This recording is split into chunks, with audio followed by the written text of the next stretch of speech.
आज हमारे बीच वाईएस राजशेखर रेड्डी नहीं है, मगर उनकी जानिब से शुरू करदा स्कीमात मौजूद हैं। वज़ीर आला जगन मोहन रेड्डी ने अपने वालिद की 11वीं बरसी के मौके पर कड़पा में ये बात कही। जगन मोहन रेड्डी जिला कड़पा के पुलिवंदुला पहुंचकर अपने वालिद की बरसी के मौके पर मुनक्कदा प्रोग्राम में शिरकत की और अपने वालिद को खराज अक़ीदत पेश किया।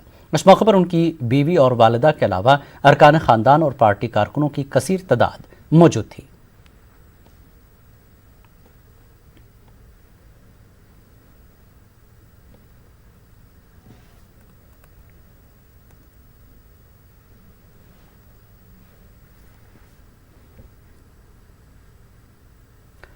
आंध्र प्रदेश के साबिक वज़ीर आला अंजानी वाईएस राजशेखर रेड्डी की आज 11वीं बरसी है। करनूल में वाईएसआरसीपी लीडरों और कारकुनों ने अंजानी वाईएसआर के मुजस्समे पर फूल माला पेश की और उन्हें खराज अक़ीदत पेश किया। वाईसीपी लीडरों ने कहा कि मुत्तहदा रियासत आंध्र प्रदेश में मुसलमानों को 4% रिजर्वेशन देने का सहरा अंजानी वाईएस राजशेखर रेड्डी के सर जाता है। उन्होंने अपनी कोशिशों से मुसलमानों को तालीम और रोजगार के मैदान में 4% रिजर्वेशन फराहम किया था। वाईएसआरसीपी कारकुनों ने तेलुगु रियासतों के अवाम के लिए उम्र भर जिद्दोजहद करने वाले लीडर अंजानी वाईएस राजशेखर रेड्डी को भारत रत्न देने का मरकज से मुतालबा किया।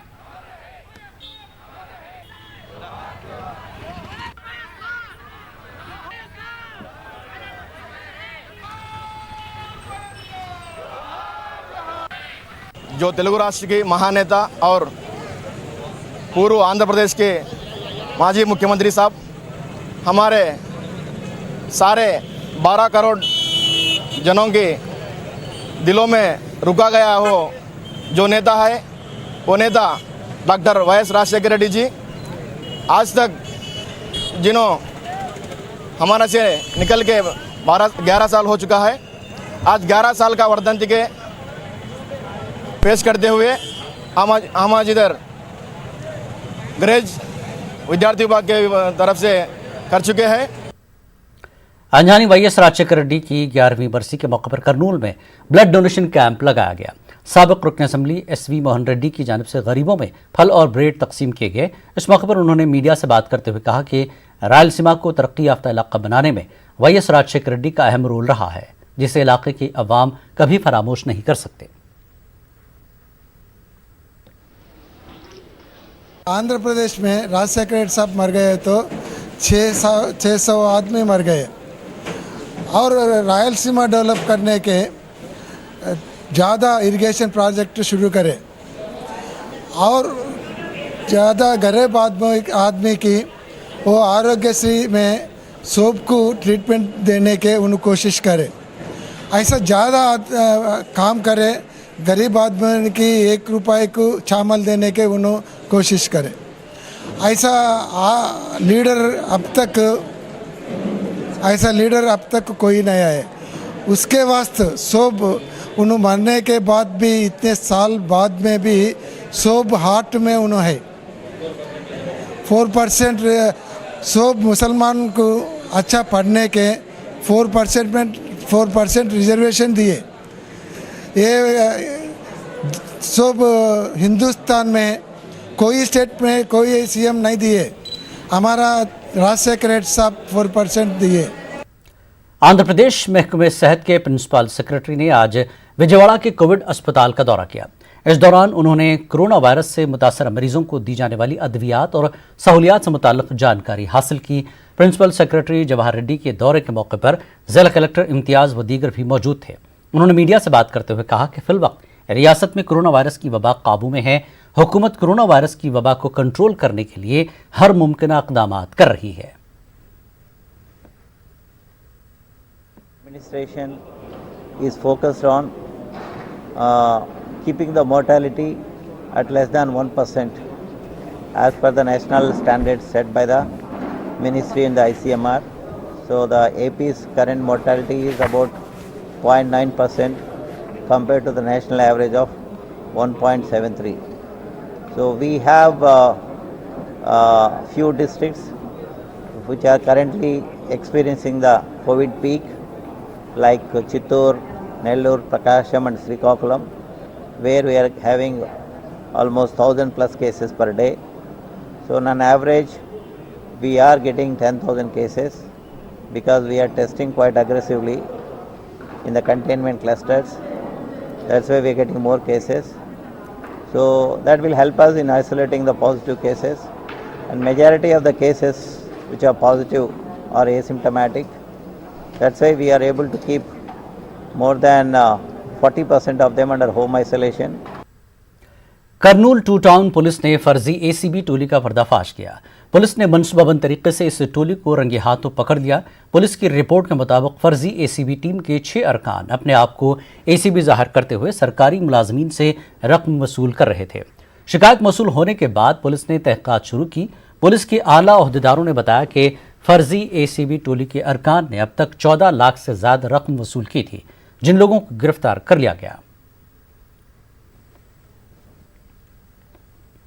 There is a total of 8 members. It is an 8-member gang, and we arrested 6 members out of them, and all of them have met in Anantapur district jail, where they came up with this plan and conspiracy. Even Mr. N. Jayakrishna is the leader of the gang, who provides all the planning and material support. He was previously also accused in similar offence, like posing as an ACB official and extorting that money. He arranged the bail for A2, and all of them came out from the jail on bail. Their typical modus operandi is to get the SIM cards using multiple layered connections, so that it becomes difficult for the investigation team to trace back to their names. And they also lured some innocents to, not innocents I would say, for the lure of money by saying 10% commission would be given. They procured some account holders, and this particular A1 would call the phone numbers of government officials and pose as he is calling from ACB headquarters, and he says that we have information on your corrupt legal activities. We are about to go and raid on your house. If you want, and A2 DSP poses himself as a DSP, and he increases the level of authority. It makes them more credible. It doesn't leave any doubt in the victims. So they somehow manage to convince the government officials, and they're extracting money from them. Few of them have deposited the money also. Kurnool के रुकन assembly Hafeez Khan ने government town model school का अचानक दौरा किया। इस दौरान उन्होंने सरकारी स्कूलों में तालीम हासिल करने वाले तलबा को दिए जाने वाली ज़रूरी अशिया जैसे किताबें, बैग, शूज़ और यूनिफॉर्म की जांच की। वाज़ेह के टाउन मॉडल स्कूल के ज़रिए ज़िले के तमाम सरकारी स्कूलों के बच्चों को अशिया ज़रूरिया की तकसीम अमल में लाई जाती है। हफीज़ खान ने मीडिया से बात करते हुए कहा कि जगन हुकूमत तालीम पर बेहिसाब रकम खर्च कर रही है। वज़ीर आला का कहना है कि कोई भी बच्चा गुर्बत की वजह से तालीम से महरूम न रहे। इसी मकसद के तहत अब सरकारी स्कूलों को इंग्लिश मीडियम स्कूल्स में तब्दील किया जा रहा है।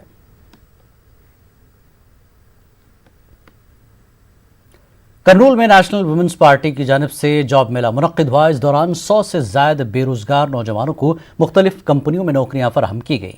नेशनल वुमेन्स पार्टी की मकामी सदर हसीना बी ने बताया कि मुस्तकबिल में इस तरह के मजीद प्रोग्राम्स मुनक्किद किए जाएंगे। इस दौरान उन्होंने कहा कि नेशनल वुमेन्स पार्टी के क़याम का मकसद ख़वातीन के मसाइल का हल है। మహిళలు 50% జనాభా పరంగా పాపులేషన్ పరంగా 50% ఉన్నాము, కానీ మహిళలు హక్కులు 50% మనకి లేవు. దీనికి కల్పించడానికి కోసమే మేము ఈ నేషనల్ ఉమెన్స్ పార్టీ పెట్టడం జరిగింది. ఫ్రీ జాబ్ మేళా నిర్వహించారు. ఈ ఫ్రీ జాబ్ మేళా అందరూ నిరుద్యోగ యువకులకు సద్వినియోగం చేసుకోవాలని నేను తెలియజేస్తున్నాను. మేము చిన్నప్పటి నుంచి చూస్తూనే ఉంటాము, మా తల్లిదండ్రులు ఎంత కష్టపడి మనకి పెంచి పెద్ద చేసి చదివించి మేము ఒక స్థాయికి వెళ్ళాలని చెప్తారు. అదేవిధంగా చాలా మంది స్టూడెంట్స్ చదువుకుంటారు, వాళ్ళకి ఉద్యోగాలు లేవు. करनूल मुस्लिम अक़लियती कसीर आबादी वाला ज़िला है। अक़लियती तलबा को ज़ेवर तालीम से आरास्ता करने के लिए साल 2014 में करनूल के कदीम शहर अदूनी में गर्ल्स और बॉयज़ हॉस्टल के अलावा IIT कॉलेज के क़याम की मंजूरी दी गई थी। हॉस्टल और IIT कॉलेज के क़याम पर सियासत तेज़ हो गई है। फ़िलवक्त ये मामला अदालत में ज़ेर दौरा है। करनूल ज़िला अक़लियती बहबूद के अफसर महबूब बादशाह ने बताया कि अदालती कार्रवाई की तकमील के बाद तामीराती कामों को जल्द से जल्द मुकम्मल कर लिया जाएगा। मकामी लोगों ने जगन हुकूमत से मसाइल हल करने की अपील की है। आदोनी एरिया में गर्ल्स हॉस्टल है, वो हॉस्टल के बारे में उसके नीचे म्यूनसिपल का है कि पाइपलाइन है, वो सब सिस्टम ख़राब होता बोल के कोर्ट को डाले वो गाँव वाले। वो कोर्ट में डालने से पेंडिंग हुआ और एक 15-20 दिन के आगे मैं लोकल एमएलए से वहाँ के लोकल मुस्लिम्स लीडर से भी बात करके आया मैं। वो कोर्ट को डालेस वाला भी गुजर गया, उसके बच्चा की बात कर को उसकी डेथ सर्टिफिकेट ले ले को सबमिट कर को विथड्रा कर ले तो फिर वो काम शुरू होता। और वहाँ के लोकल आदमियाँ भी ज़रा आगे बढ़ को वो काम कोर्ट का सेटिल कर ले तो अच्छा रहता। ITI कॉलेज तैयार हो को 2.5 साल होगा। अब उसमें इंफ्रास्ट्रक्चर होना और टीचिंग स्टाफ होना प्रेजेंट गवर्नमेंट को लिखो ही, इससे आगे भी गवर्नमेंट को लिखो ही ऐसा टीचिंग स्टाफ इंफ्रास्ट्रक्चर अलॉट करे तो इमीडिएट से एकेडमिक ईयर शुरू हो जाता। ITI में लोकल माइनॉरिटीज़ बच्चों को अच्छा स्किल डेवलपमेंट के चांसेस रहते हैं को भी बोली हमें। वो गवर्नमेंट पॉलिसी गवर्नमेंट कैबिनेट में रखो वो फंड्स टीचिंग स्टाफ को अलॉट करना। जगन हुकूमत दलितों की फलाह बहबूद के लिए हर मुमकिन इक़दामात कर रही है। तेलुगुदेशम पार्टी की जानिब से दलितों के मामले पर जगन हुकूमत को बदनाम करने की कोशिश की जा रही है, जिसके खिलाफ YCP लीडरों ने आज विजयवाड़ा में अंबेडकर के मुजस्समे को दूध से नहलाया। YCP के दलित रुकन असम्बली नागार्जुना की क़यादत में एक प्रोग्राम मुनक्किद हुआ। इस दौरान YCP leader P Gautam Reddy ने कहा कि जगन हुकूमत ने दलितों की फलाह बहबूद के लिए कई स्कीमें शुरू की हैं। Is a deadly against to the Dalita people. Then our Chief Minister is introducing so many issues and so many issues are facing before the public, and he is giving so many things to the Dalita Sodarlu, Dalita Karyakartalu. You know one thing. When once CM Jagan Mohan Reddy came into the regime, he introduced so many issues to the Dalita people, and moreover he has given a ministry to the Dalita people, for the home ministry to the Dalita Mahila only, so that the Chandrababu Naidu can't do anything. The Dalita people are with the with the Jagan Mohan Reddy only. So you should not raise any voice against the against the Jagan Mohan Reddy. It is a warning to you, Mr. Chandrababu Naidu. Kurnool के कदीम शहर में वाक़े मुजस्सम अम्बेडकर को YSRCP दलित लीडरों ने दूध से नहलाया। इस दौरान YCP लीडरों ने साबिक़ वज़ीर-ए-आला चंद्रबाबू नायडू के खिलाफ नारेबाजी की। एहतजाजी YCP लीडरों ने कहा कि चंद्रबाबू नायडू के दौरे हुकूमत में दलितों के साथ नाइंसाफ़ी हुई है। जगन हुकूमत ने दलितों के लिए कई फलाही स्कीमात को शुरू किया है। बेघर दलितों को अराजी के पट्टे दिए गए हैं। विजयवाड़ा के पुराने शहर के अवाम को बहुत जल्द ट्रैफिक मसाइल से छुटकारा मिलने वाला है। कनकादुर्गा फ्लाईओवर का बहुत जल्द इफ्तिताह होने वाला है। प्रिंसिपल सेक्रेटरी ट्रांसपोर्ट कृष्ण बाबू ने बताया कि रियासती और मरकजी हुकूमत के इश्तराक से फ्लाईओवर ब्रिज का काम मुकम्मल हो गया है। 4 सितंबर को फ्लाईओवर का इफ्तिताह होगा। फ्लाईओवर की तामीर के लिए मरकजी हुकूमत की जानिब से 502 करोड़ जबकि रियासती हुकूमत की जानिब से 146 करोड़ रुपए खर्च किए गए हैं। उन्होंने बताया कि 4 साल कबल तेलुगुदेशम दौर हुकूमत में फ्लाईओवर की तामीर का काम शुरू हुआ था। वज़ीर-ए-आला जगन मोहन रेड्डी की खुसूसी दिलचस्पी पर तामीराती काम जल्द मुकम्मल किया गया है।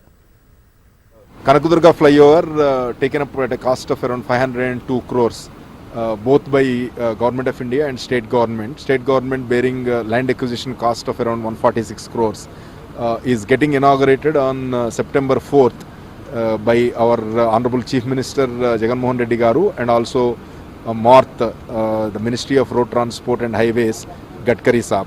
So this will be a very good facility for Vijayawada city for traffic decongestion. Along with it, Bench Circle flyover also is completed, that also is getting inaugurated, and another flyover for Bench Circle foundation stone also being laid. There are 2 packages, the Vijayawada bypass from Chinnavatupalli to Kaza in Mangalore, that is connecting NH5 and NH65 and also again joining NH5. So this will be complete bypass of Vijayawada That also foundation stone is being laid by Honorable Chief Minister and Honorable Union Minister. So that itself will be around 2,200 crores estimated cost. Total almost around 6,300 crores worth of projects they are getting foundation stone laid. इस bulletin में फिलहाल इतना ही। मज़ीद ताज़ा खबरों के लिए आप लॉग इन कर सकते हैं हमारी वेबसाइट news18urdu.com पर। आदाब।